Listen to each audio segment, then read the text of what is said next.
here to weigh in on how our economy and the state of debt affects all of us. Texas Republican Congressman Kevin Brady. Congressman Brady, I know it's been a hectic day on Capitol Hill, and I appreciate you joining us. And you know you're always welcome at Freedom Watch. Thanks for being here. Thanks, Judge. What's your take? Thanks for having me. Sure. What's your take on these two dreadful numbers today? 18,000 new jobs in June and 9.2% national unemployment. Well, you hit it right on the nail. These are abysmal numbers, not only for this month, but they actually lowered the job numbers for the previous 2 months. So this is a weak report on top of even a weaker last 2 months. And so there's just no way to explain this. And the unemployment number that you cited would be much higher, except that so many people have just dropped out. In fact, we have fewer people in the workforce today than in a quarter of a century.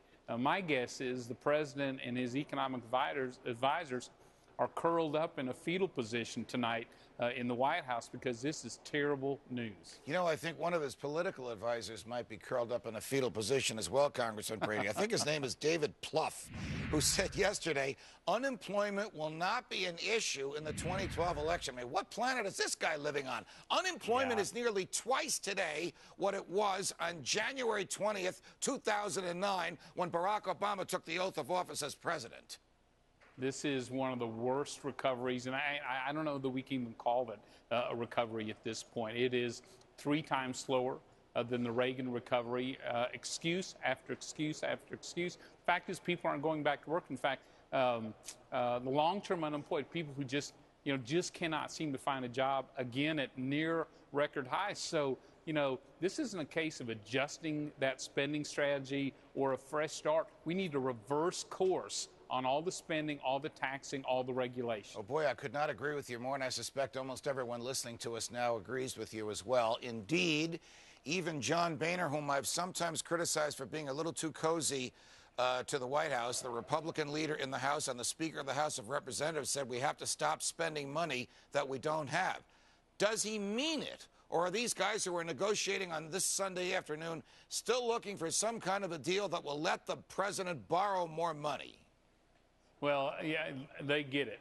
Our leadership, my belief, knows exactly where House Republicans, conservatives are, which is it is the spending stupid. It is reducing the size of this government with real cuts now and real guardrails around future spending. One thing I do know from our leadership, they understand what the model is for job creation from the Reagan years through President Bush, George W. Bush. We reduced the size of our government from 22% of the economy to 18%, and we grew 37 million new jobs in America. The opposite has happened under this president. We know the right model is to shrink the size of this government. Will you, Kevin Brady, Congressman Kevin Brady, shrink the size of this government by voting against raising the debt ceiling, to stop the government from borrowing, to stop the government from growing, and to force the government to live within its means, Congressman Brady? Will you do that?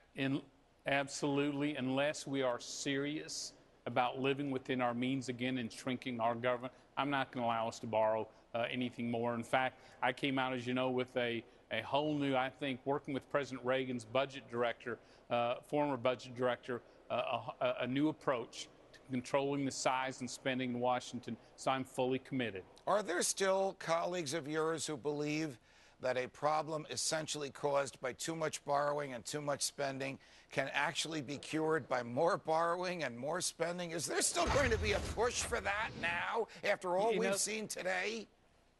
Judge, there actually is, not on the Republican side, on the Democratic side. I'm telling you, they're in denial about this. And in the halls this week, they're talking about more spending and more borrowing and higher taxes, as if taxing job creators and taxing consumers who buy more products is the way to get out of this economic doldrums.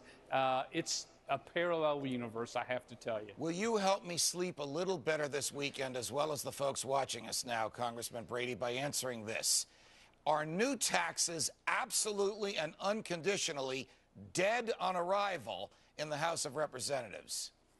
I believe they are. I don't think there's any question about it. All right. Congressman Kevin Brady from the Lone Star State, working this weekend. Thank you very much for joining us, Congressman. Thank you, Judge. Appreciate it.